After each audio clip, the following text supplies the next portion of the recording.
Un matin d'octobre 1999, au dépôt d'Ambérieu. La CC 7107 s'apprête à remorquer l'un de ses ultimes trains commerciaux avant d'être définitivement radiée des effectifs. Cette prestigieuse locomotive fut celle du fameux record du monde de vitesse sur rail à 331 km/h le 28 mars 1955. Au début de l'après-midi, dans la petite gare de Facture, un peu au sud de Bordeaux, le premier train d'essai remorqué par la CC 7107 est prêt au départ. Voici l'équipe de conduite. L'heure du départ approche.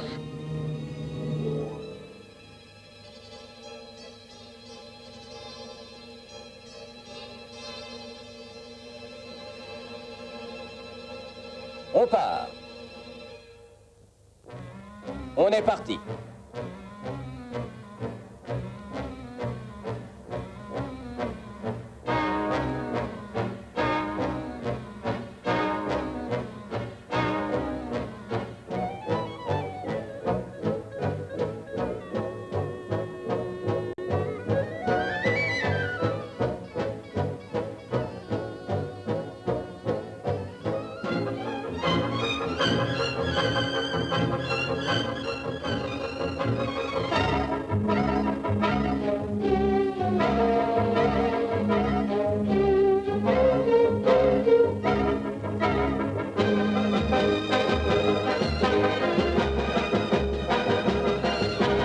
La courbe de la gare de la Motte à la vitesse limite possible de 120 km à l'heure.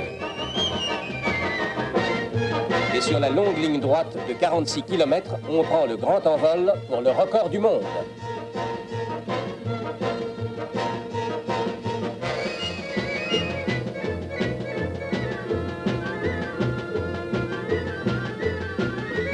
Déjà 150 km à l'heure, tout va bien.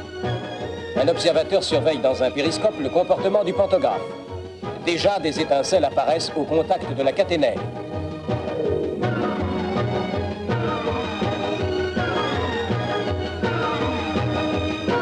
Les glaces avant de la locomotive sont protégées par un épais grillage pour arrêter les corps étrangers ou les oiseaux projetés par le vent furieux de la marche.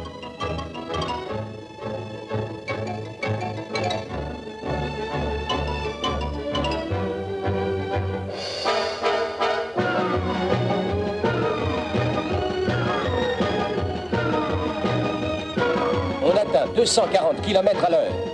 Le record de 1954 est battu. Les arceaux de la caténaire espacés de 90 mètres vont bientôt défiler à la cadence d'1 par seconde. 270 km à l'heure.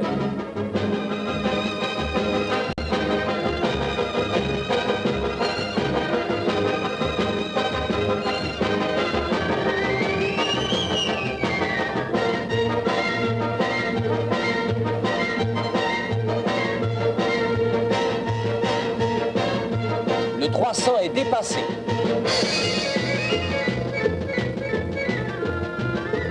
320, 325. Les cadrans annoncent des chiffres impressionnants. 4500 ampères, 12 000 chevaux de puissance. Le record de 1954 est pulvérisé.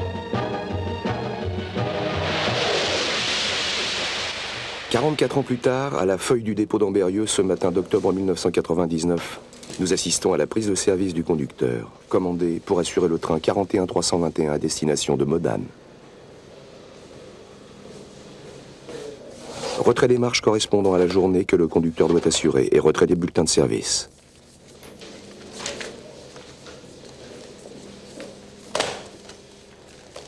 C'est dans cette pochette bleue que se trouve notamment la fiche train du 41-321 qui indique les horaires de passage aux différents points de jalonnement.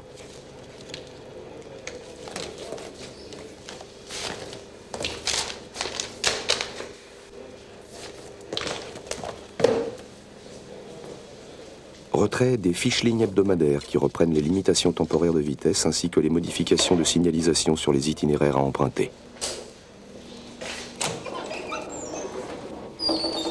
Bonjour. Je fais le 41-321. Tu peux me donner le numéro de la log, s'il te plaît? Oui, une 7107. 107. Et ça part du poste 3. Et ça part du poste 3. Ok, merci. Bonne journée. Bonne journée. Le conducteur repère les chantiers de travaux qui le concernent et il prend connaissance de l'implantation sur le terrain de la signalisation des zones de ralentissement correspondantes.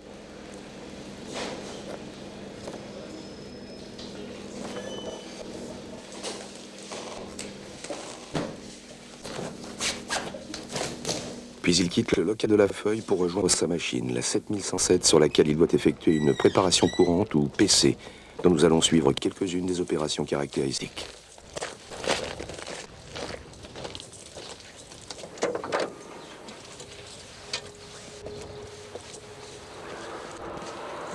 À l'intérieur de l'engin, la PC commence dans le couloir gauche.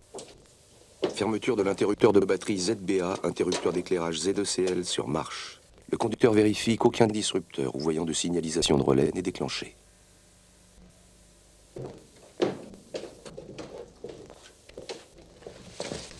En cabine 1, allumage des feux blancs ainsi que des feux rouges. Le conducteur consulte le carnet de bord de la machine. Il prend connaissance des réparations non effectuées mentionnées au bulletin de signalement.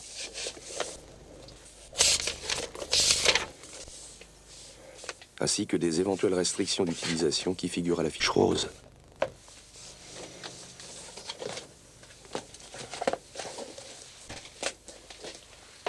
On s'assure que le frein à main est serré. Puis l'on se munit des 4 clés de commande pour aller effectuer la mise sous tension en cabine 2.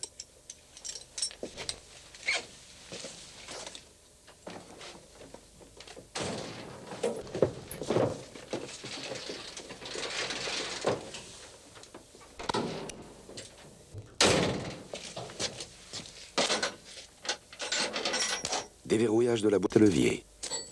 Le conducteur, en plaçant la clé du sélecteur panto sur arrière, lève le pantographe correspondant. On observe l'indication du voltmètre ligne 1850 volts à la caténaire. Mise en place de la clé d'inversion sur 0. À l'aide de la clé de verrouillage, le conducteur libère du bloc frein la poignée de robinet H7A qu'il place ensuite en position neutre. Pour fermer le disjoncteur, on va placer l'interrupteur ZDJ sur marche. On contrôle l'extinction de LSDJ, LSPAT et LSAP. Interrupteur compresseur automatique sur marche. Le conducteur alimente la conduite générale et vérifie que la pression de 5 bars s'y établit. Le manomètre CG était le cadran inférieur. Contrôle du frein direct au serrage et au desserrage. On observe le manomètre cylindre de frein.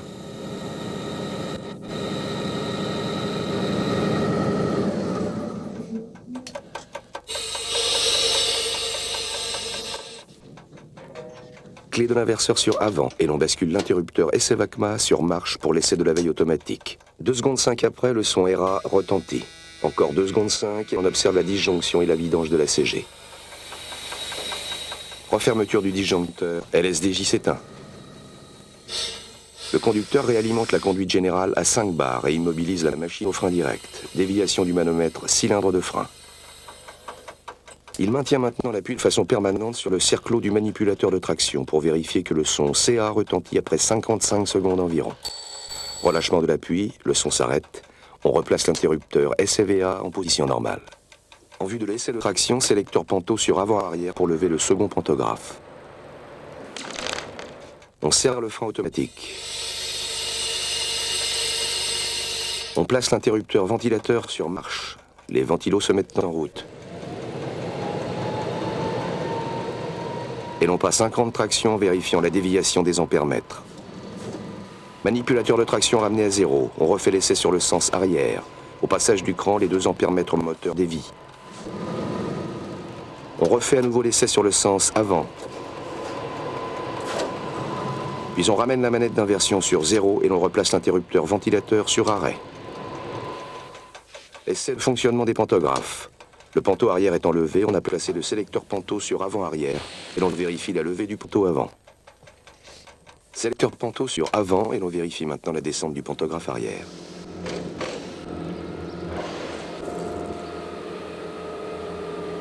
Sélecteur panto sur avant-arrière et l'on vérifie donc la levée du pantographe arrière.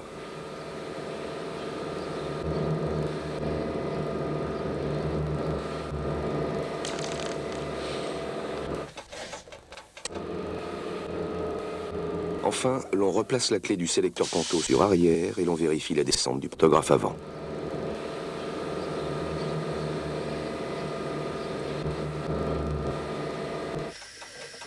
Mise en service et essai de la radio sur le train. On appuie sur test défaut, sifflement continu, les voyants s'allument. Le conducteur descend de l'engin pour la visite extérieure. Il vérifie notamment l'aspect des parties visibles des organes de roulement, de suspension, de timonerie et d'entraînement. Et il purge le circuit d'air.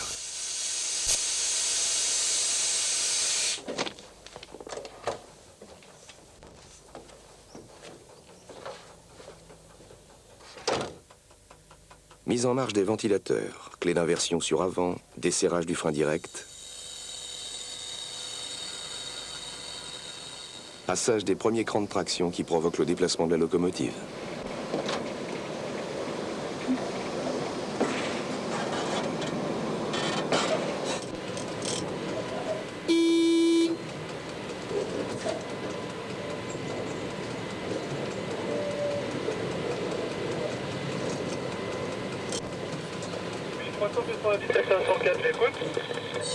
Combien as-tu de machines, s'il te plaît? Eh bien, j'ai 2 machines.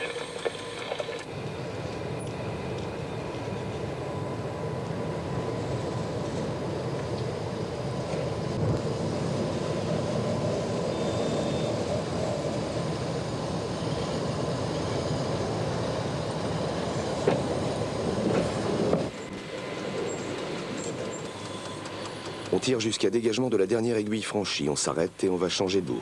Retrait des ventilateurs, on place la poignée du robinet de frein H7A en position de serrage d'urgence, on la verrouille sur le bloc frein et l'on retire la clé de verrouillage. Retrait de la clé d'inversion, ouverture des interrupteurs de la rangée supérieure, retrait de la clé boîte à levier, retrait de la clé sélecteur Panto. Le poste de conduite est isolé. À l'aide des 4 mêmes clés, le conducteur met en service l'autre poste.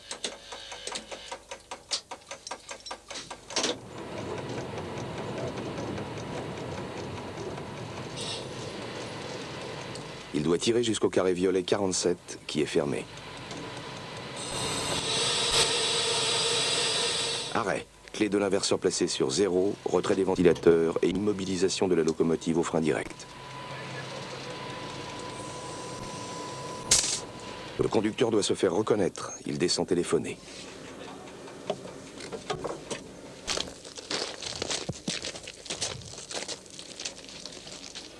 Poste 3 d'Ambérieux, bonjour. Tu as la 41 321, machine en adjonction. Oui, on est prêt au départ. Salut.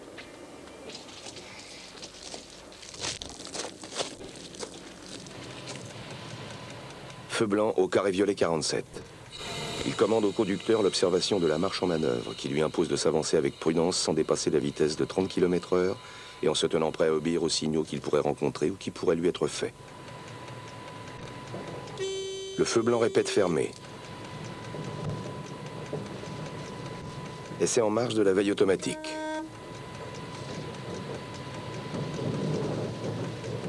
Après être sortis du dépôt, nous sommes maintenant dirigés vers le tiroir sur lequel, à nouveau, nous aurons à changer de bout pour venir finalement nous mettre en tête du train 41 321.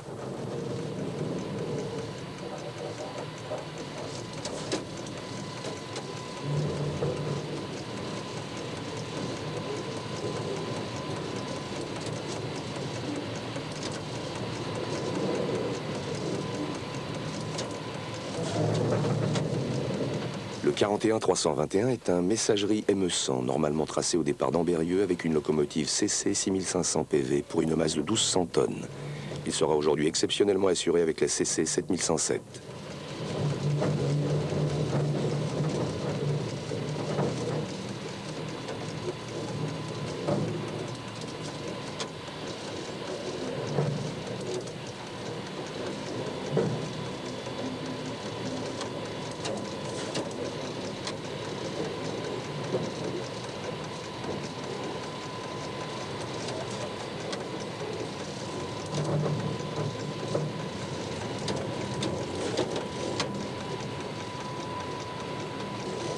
Feu blanc sur ce panneau.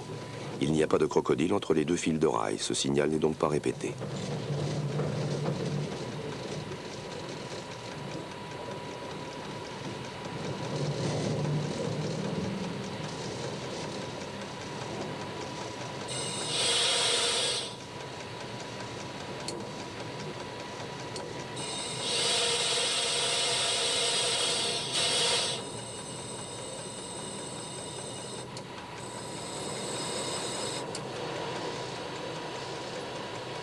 Après avoir isolé le poste 1, le conducteur, en possession des 4 clés, va remettre en service le poste 2.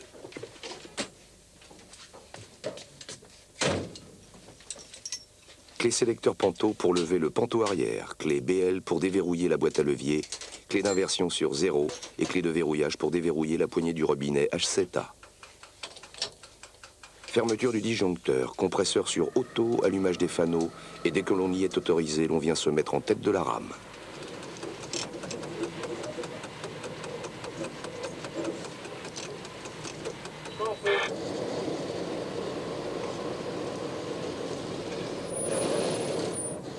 Le conducteur, après avoir retiré les auxiliaires, lève le second pantographe afin de venir accoster la rame et l'appuyer. Sur les voies de service, toute levée en marge de pantographe est interdite.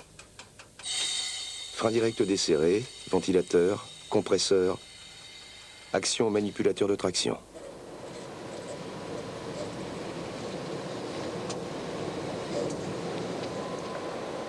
Serrage au frein direct.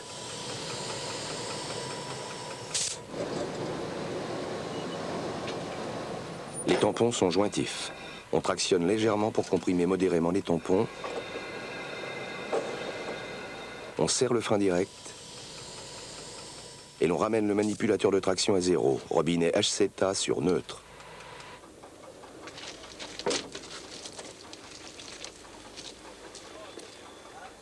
Manille du tendeur d'attelage du premier wagon dans le crochet de traction de la locomotive. Serrage du tendeur d'attelage.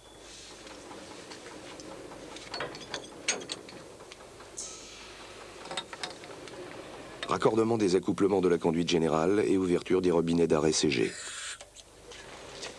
Le mécanicien vérifie que l'attelage entre l'engin moteur et le premier véhicule a été correctement effectué et que l'extrémité de l'engin moteur situé du côté du train ne présente aucune signalisation. Puis il met en service le poste d'où sera assurée la conduite du train.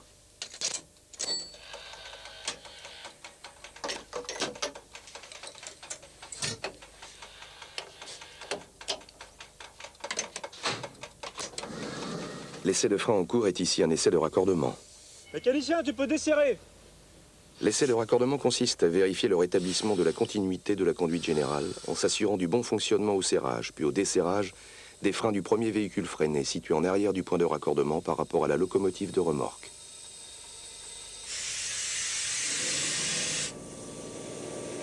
Les freins du premier véhicule sont bien desserrés. Terminé pour les freins.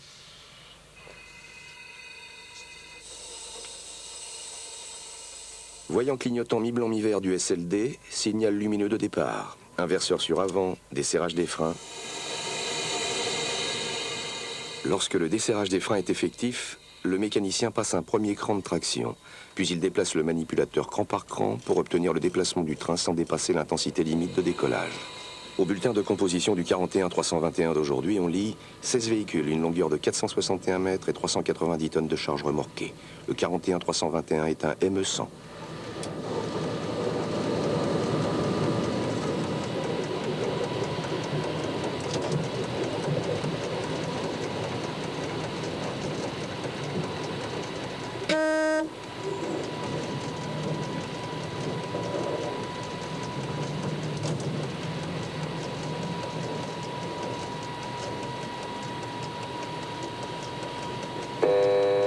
Appelle le 453 275. 453 275, je t'écoute. Oui, bonjour, tu as des éléments ou tu veux le pied? Ah bah écoute, j'ai un train complet de ballast pour la base TGV d'heure. Avertissement fermé. D'accord.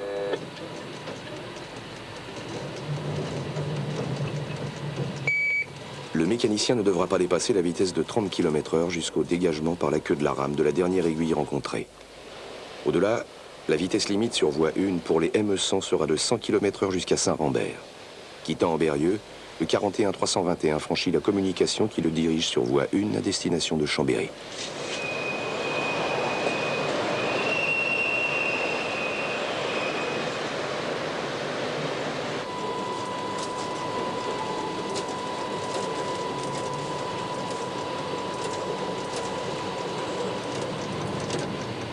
Voie libre au signal suivant.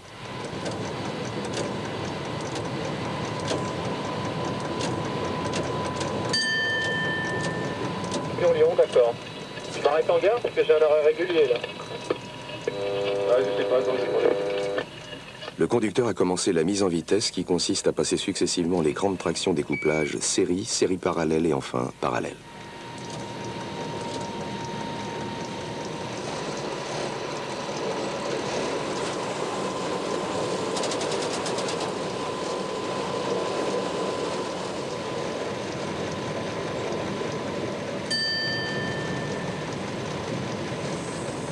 Kilomètre 62,7, gare de Saint-Rambert-en-Bugey. Au-delà, la vitesse limite pour les ME100 est de 100 km/h jusqu'à la pancarte kilomètre 90,4. La ligne suit la vallée de l'Albarine.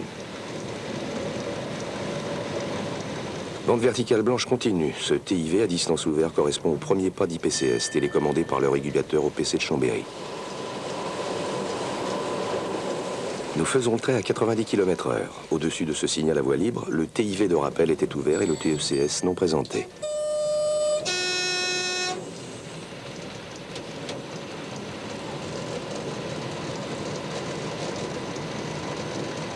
Kilomètre 64,2. Voici le premier pas d'IPCS, c'est le chevron pointe en bas qui repère l'aiguille franchissable à 90 km/h en déviation.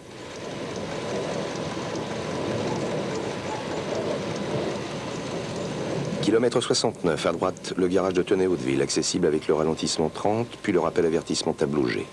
Sur cette potence, le carré de sortie avec plaque mi-blanche mi-verte. Et à gauche, le bâtiment voyageur de Tenay-Hauteville. À la sortie de la gare, nous attaquons une rampe de 12 pour 1000.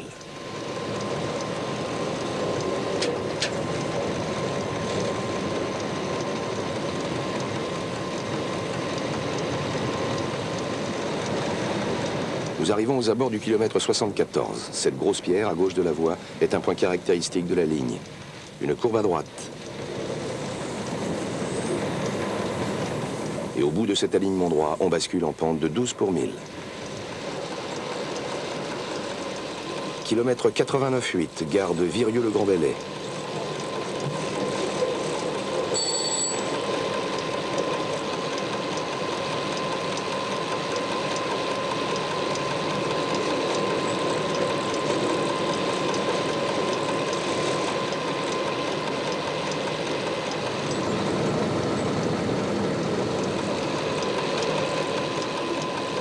Voici la pancarte du kilomètre 94.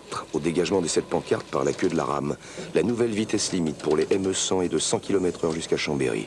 Nous approchons de Culose. Branche de droite allumée sur ce TIDD au carré 103. Nous sommes donc bien dirigés sur Chambéry. Avec la branche de gauche allumée, nous irions à Genève.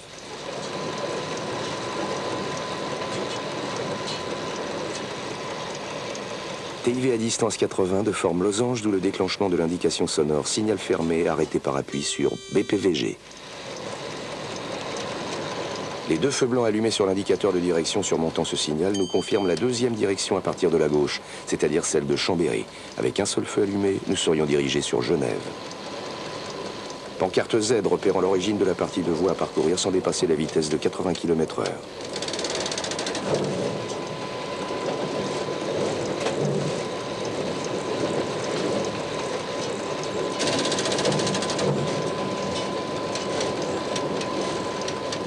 Kilomètre 101,3, gare de Culose. La passerelle voyageur est caractéristique.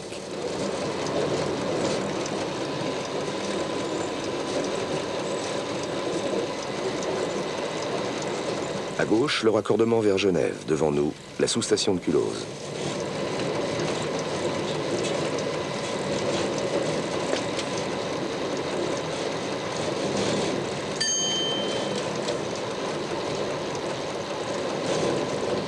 À gauche, après le passage à niveau, la voie en provenance de Genève.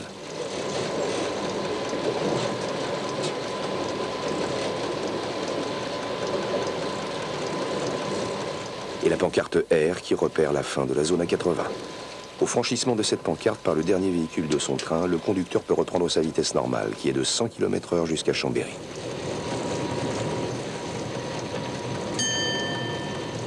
Aux abords du kilomètre 103, ce pont métallique qui franchit le Rhône marquait autrefois la frontière entre la France et la Savoie.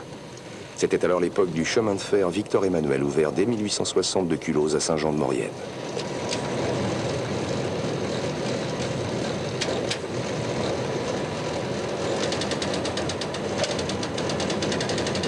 ligne a été construite sur la rive même du lac du Bourget. Nous sommes ici au kilomètre 111.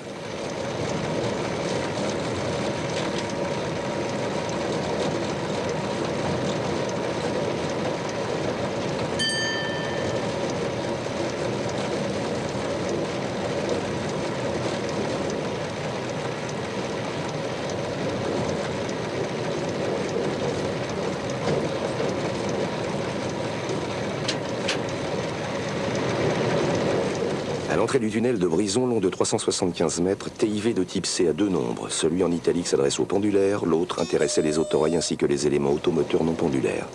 Quant au TIV 110 de forme carrée, il concernait les V120, V140, V160 et les Talgo.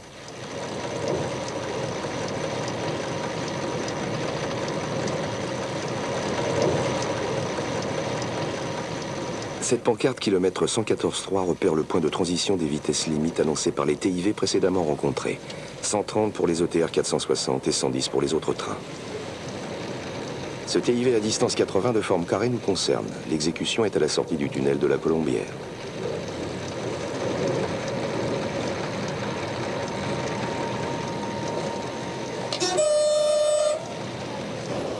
La baie de Grésines est l'un des plus beaux sites du parcours.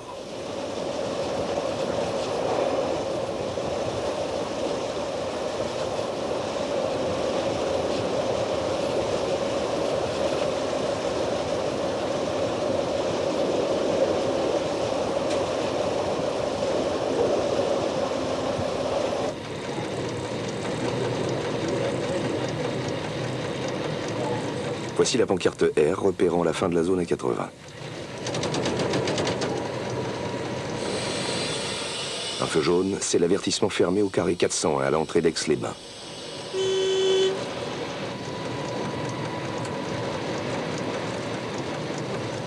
TIV à distance 80 de forme losange.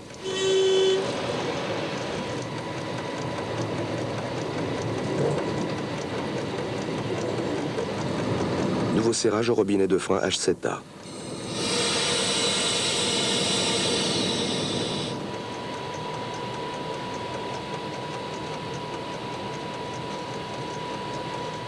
Deux feux rouges, le carré 407 est fermé.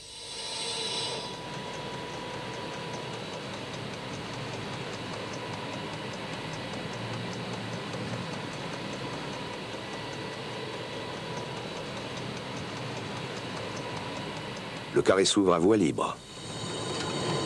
Passage des premiers crans du couplage série.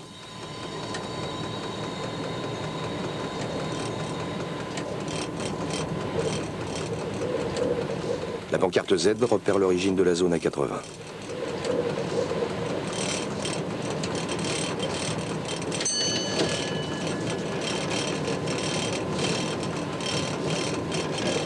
En toute rigueur, la mémo ne devrait bien évidemment plus clignoter.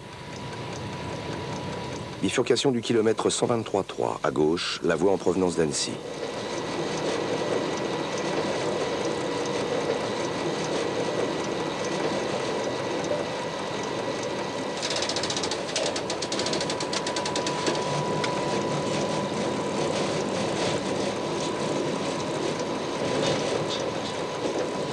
Kilomètre 123.6, gare d'Aix-les-Bains-le-Revard.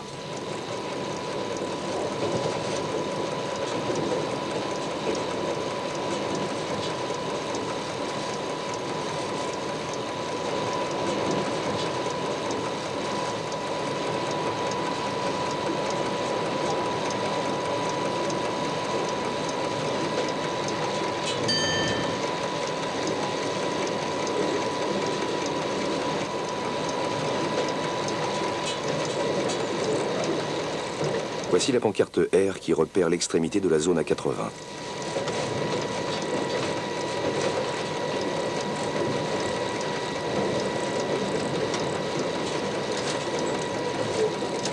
Voie libre au signal 135.1, nous approchons Chambéry. TIV à distance 60 de forme losange. Répétition, signal fermé, geste d'acquittement.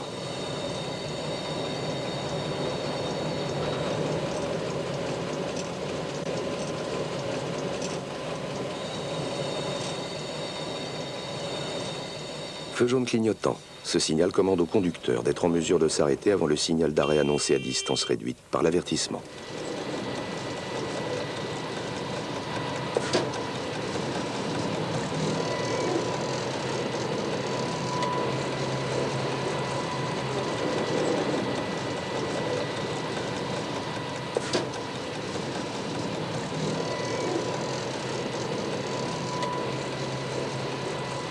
Le signal d'entrée est à voie libre.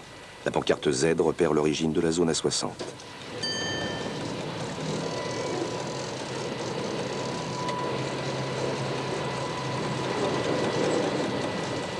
TIV à distance 30.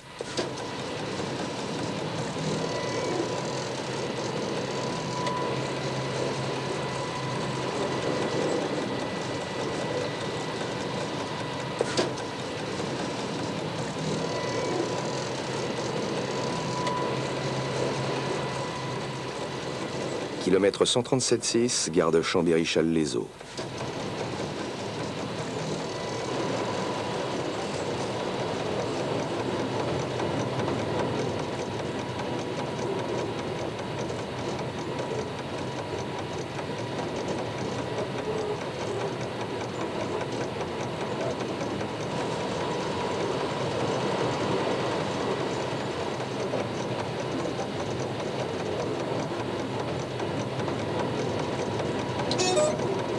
L'exécution du 30 est au carré 309.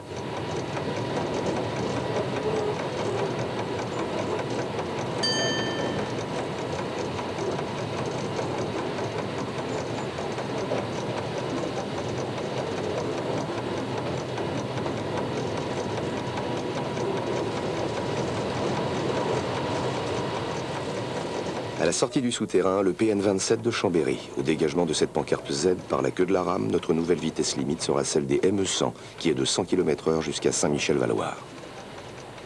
À 35 km/h, on peut actionner le levier de déblocage, déplacer le manipulateur jusqu'au cran 19, puis le déplacer cran par cran jusqu'au cran 30.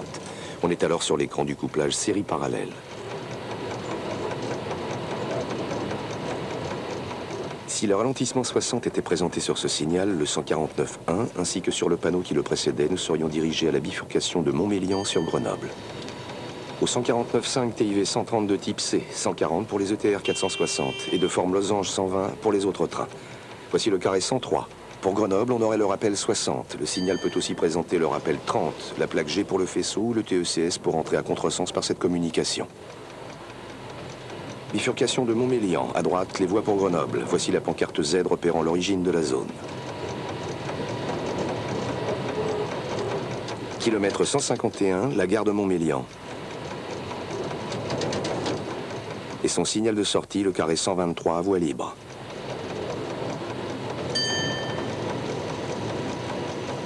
Pancarte R qui repère l'extrémité de la zone.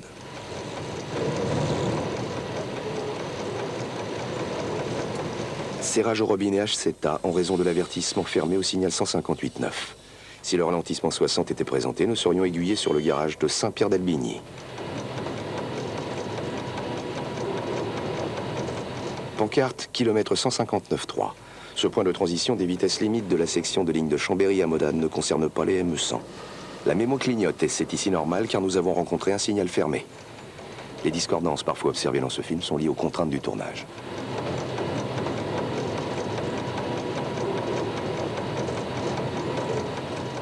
Kilomètre 160, ancien établissement planning de Saint-Jean-de-la-Porte.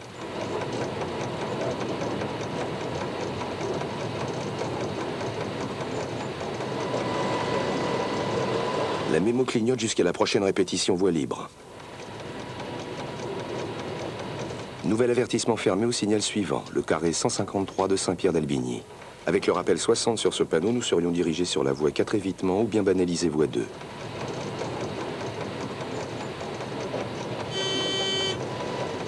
Voici le chevron pointe en bas qui repère l'aiguille correspondante. Celle-ci est bien sûr disposée à gauche pour donner la voie directe.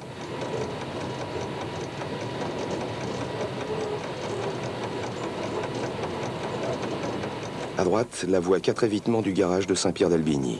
La vitesse limite sur cette voie banalisée est de 60 km/h dans le sens impair comme dans le sens pair pour toutes les catégories de trains.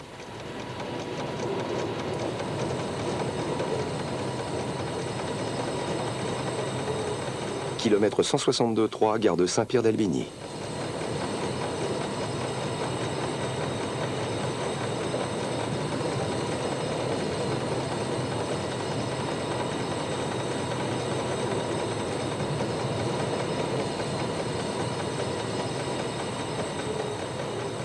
Voie libre au carré 163, le signal de sortie. Si le ralentissement 60 y était présenté, nous serions dirigés sur la Tarentaise.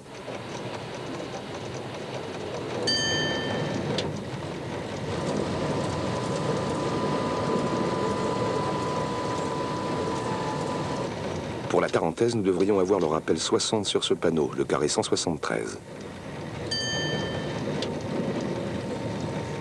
Bifurcation du kilomètre 164,1. À gauche, la voie unique de la Tarentaise en direction de Bourg-Saint-Maurice.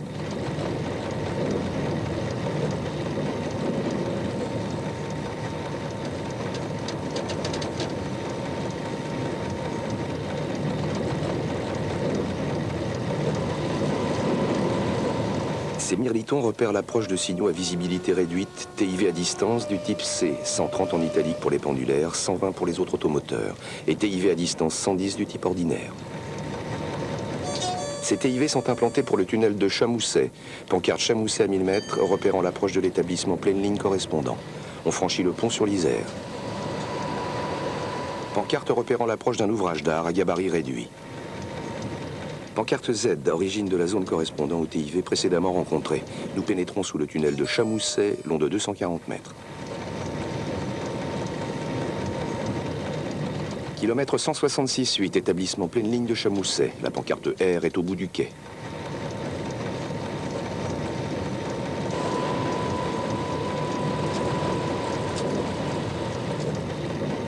TIV 140 pour les ETR, 130 pour les automoteurs non pendulaires et 120 pour les autres trains, suivi du carré 201 à voie libre surmonté du TECS éteint.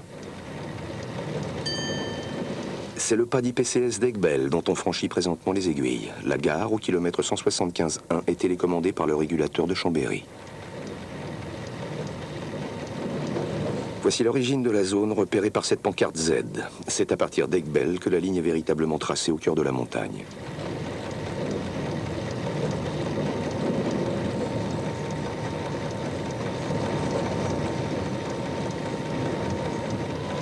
Kilomètre 177,2, TIV 130 pour les OTR, 110 pour les automoteurs non pendulaires et les autres trains suivis du PN 53.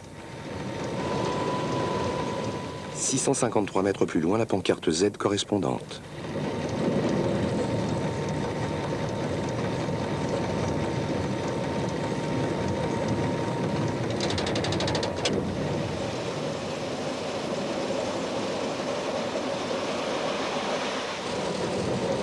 La reprise est au kilomètre 178,9, juste avant le PN 55.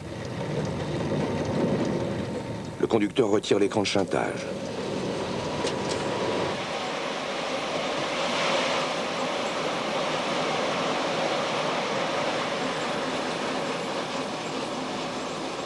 Avant d'aborder un tunnel ou après un passage sur un chantier de travaux, il doit surveiller son train afin de déceler d'éventuelles anomalies.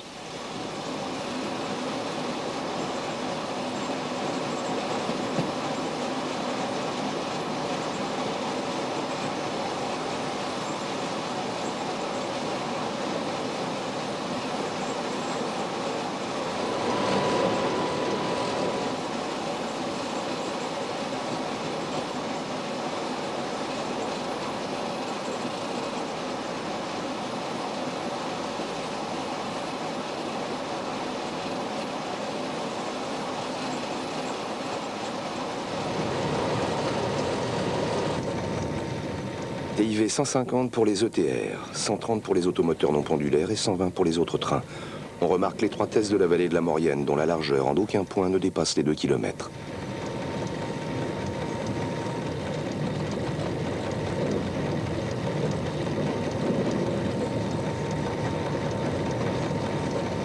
L'exécution était cette pancarte kilomètre 184,8.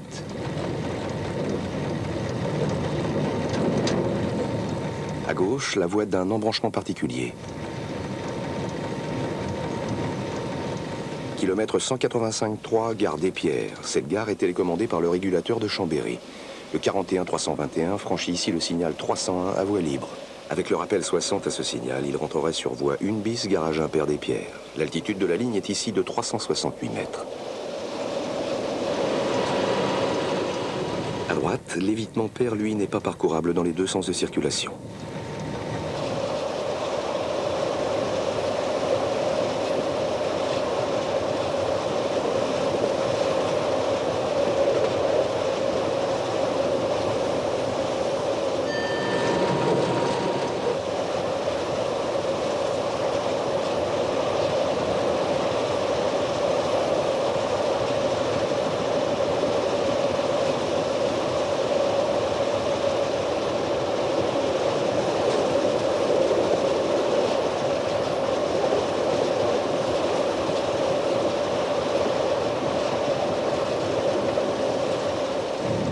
Kilomètre 206, TIV fixe à distance 110, à gauche de la voie, le filet numéro 1. En cas de chute de rocher, sa rupture provoquerait la fermeture d'un carré implanté au kilomètre 203. Pancarte Z repérant l'origine de la zone à 110 et pancarte ouvrage d'art à gabarit réduit pour le souterrain de la Madeleine.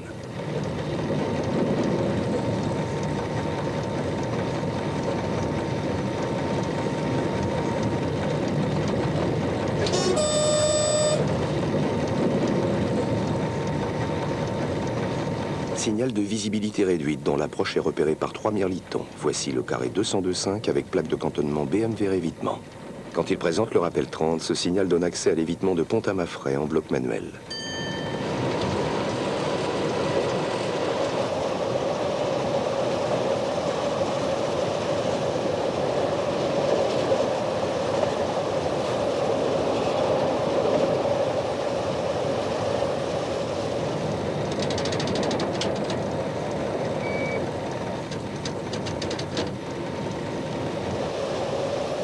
Implanté au kilomètre 205,9, TIV 120 pour les ETR, 110 pour les automoteurs non pendulaires et 100 pour les autres trains. Nous arrivons à Saint-Jean-de-Maurienne.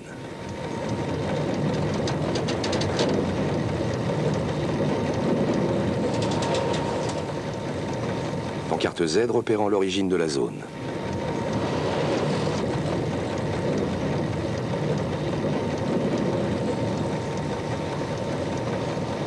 Le 41-321 franchit le pont sur l'Arc. Avertissement fermé au carré 103. Si le rappel 30 était présenté, nous serions dirigés sur voie d'évitement. Pour certaines séries de locomotives et configurations de charge remorquée, le conducteur doit, en cas d'arrêt entre les kilomètres 207-200 et 207-940, autrement dit entre le carré 103 et le BV, soit monter le train en deux parties, soit demander le secours par l'arrière. Ce chevron point en bas repère l'aiguille donnant accès à la voie C. La gare est à 536 mètres d'altitude.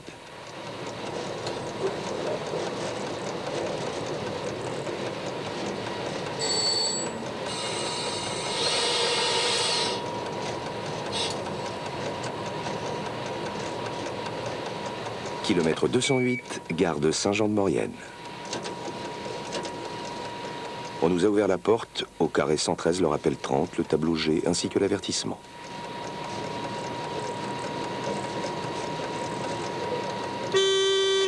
Le tableau G indique que la direction correspondante est une voie de service. Par cette aiguille franchissable à 30 km/h en déviation, nous allons gagner la voie 8 du faisceau. Ayant rencontré le tableau G, le conducteur observe la marche en manœuvre qui lui impose de s'avancer avec prudence sans dépasser la vitesse de 30 km/h et en se tenant prêt à obéir aux signaux qu'il pourrait rencontrer ou qui pourraient lui être faits.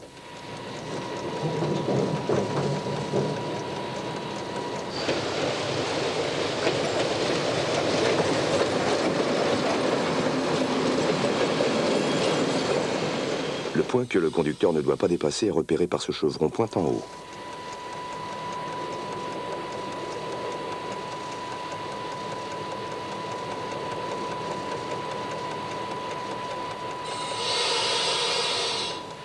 C'est à Saint-Jean-de-Maurienne que l'on procède à l'adjonction des machines de pousse attelée, un renfort nécessaire pour gravir les rampes de 30 pour 1000 qui mènent à Modane.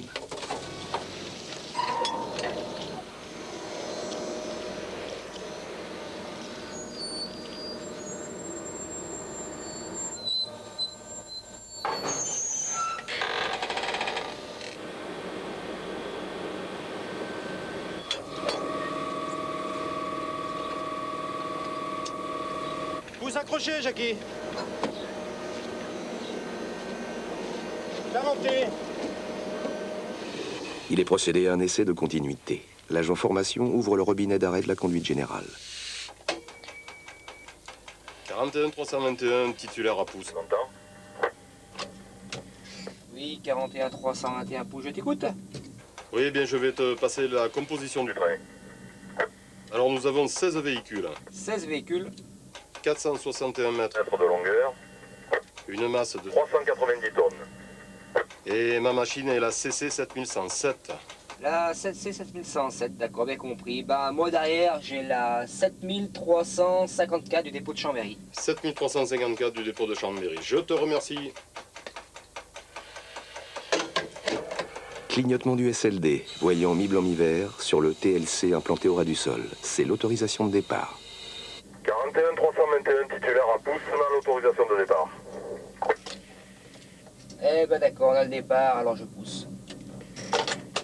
Entendu. C'est le conducteur de la locomotive de pouce qui effectue le décollage du train. Dès le décollage, le conducteur de la première locomotive participe à la mise en vitesse. Abaissement du deuxième pantographe dès que le train est décollé.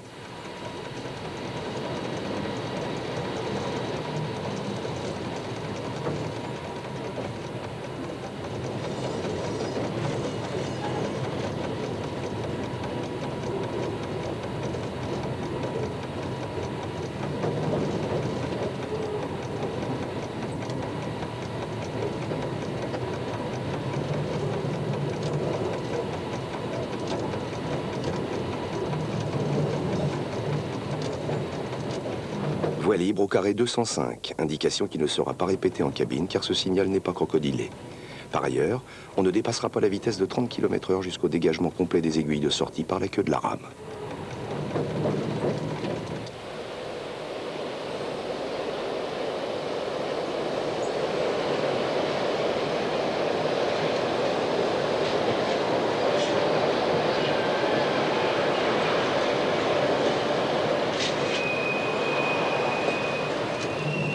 La mémo clignotera jusqu'au franchissement du premier signal répété ouvert.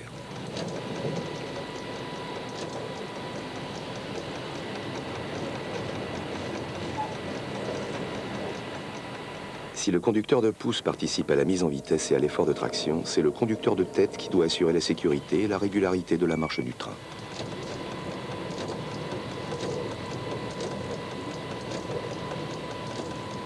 Comme il existe une liaison radio en phonie entre la machine de tête et les machines de pouce, la vitesse limite de la pousse attelée est de 100 km/h. C'est aussi la vitesse limite des ME100 de Saint-Jean-de-Maurienne à Saint-Michel-Valois.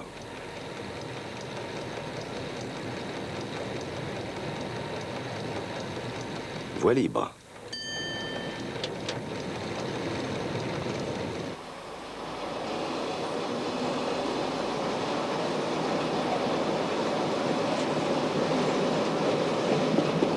Kilomètre 212,4.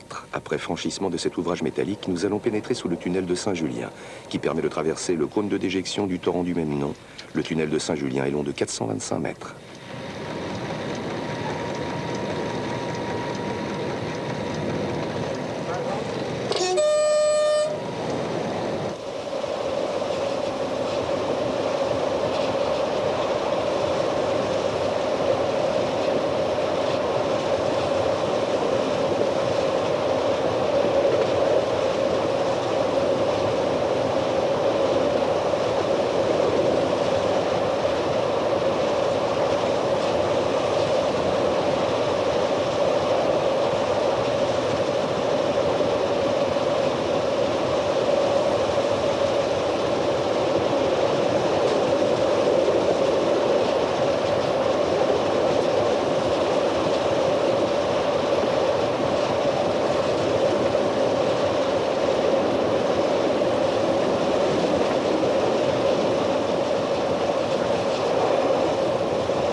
Kilomètre 223, gare de Saint-Michel-Valois.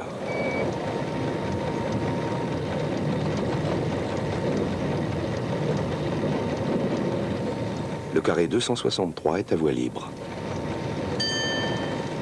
De Saint-Michel-Valloire à Modane, la vitesse limite des ME100 sur voie 1 dans le sens normal est de 80 km/h. Passage de 2 nouveaux crans de chintage. Nous attaquons une rampe de 30 pour 1000. C'est après Saint-Michel-Valloire que ça grimpe le plus. 2 feux jaunes horizontaux clignotants. C'est le ralentissement 60 présenté au carré 226,9. Nous allons être dirigés à contresens au prochain pas d'IPCS. Le conducteur de tête a informé du ralent 60 celui de pouce pour qu'il soit prêt à réarmer la répétition. Rappel 60 et TECS présenté au carré 303. Voici le chevron pointe en bas qui repère l'aiguille à franchir à 60 km/h. Cette aiguille nous dirige à contresens, voie 2. Pour les ME100, la vitesse limite dans le sens impair sur cette voie est de 80 km/h. Au loin, le poste de Berchette télécommandé depuis Saint-Michel.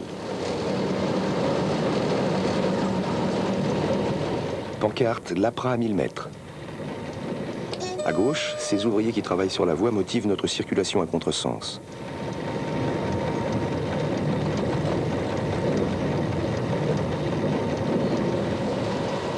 À droite de la voie, ce soutènement caractéristique pour tenir le rocher précède l'établissement pleine ligne de l'APRA au kilomètre 230.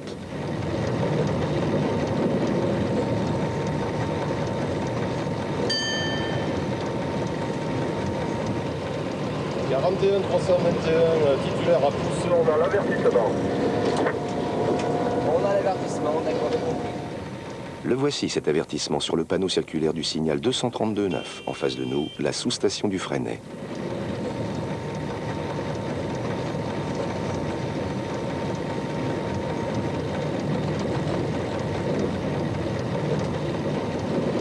« 321 titulaire à pouce, on a l'avertissement, le rappel 30, le tableau de sortie du contresens et la plaque G. Pour rentrer au faisceau. D'accord, j'ai compris.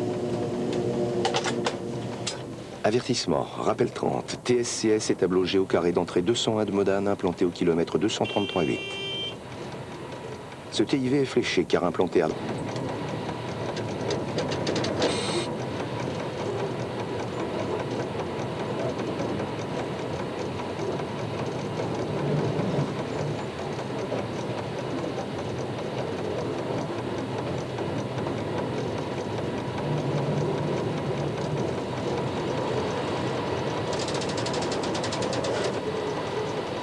Kilomètre 235, faisceau impair de la gare de Modane. Les installations sont à 1000 mètres d'altitude.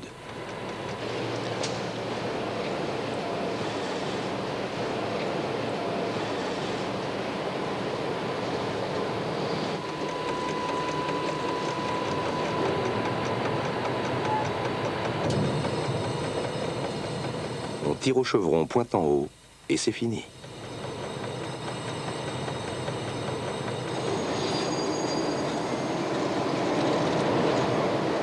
Le conducteur immobilise ce 41 321 d'octobre 1999. L'une des ultimes sorties en ligne de la CC 7107 et sa toute dernière incursion en Maurienne, où elle ne venait déjà plus depuis longtemps. Dételée de son train, la locomotive du record du monde rejoint le dépôt de Modane, en compagnie de 6500, Cibic ou autres 7400. Après une courte étape, elle redescendra seule dans la vallée et disparaîtra à jamais de notre quotidien ferroviaire. Ces images, elles aussi, appartiennent aujourd'hui à l'histoire.